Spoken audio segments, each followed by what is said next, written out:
Hi guys, good morning. Good morning kasi 2 AM na ng madaling araw guys at di pa tayo inaantok.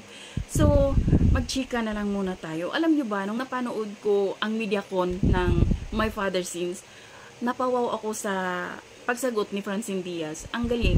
At sabi nga ni Gerald, mapaproud yung mga fans, mga supporters ng Francet kasi ang galing-galing daw nilang dalawa. At nung tinanong nga si Francine, grabe, ang galing ng sagot niya. Panoorin natin guys. Para maitawid tong sabi nyo nga, mas mature ng pagganap nyo dito sa Sins of the Father.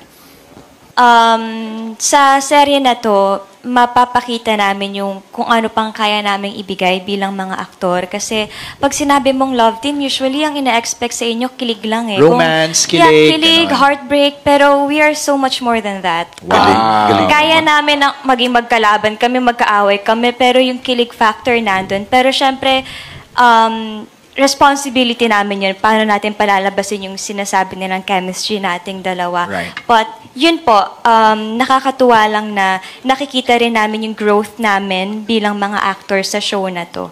Yun po. Guys, ang galing ni Francine. At kaabang-abang talaga kung anong role nilang dalawa dito ni Zeth at saka ni Francine. So, yun lang guys. Thank you for watching. Bye. God bless everyone.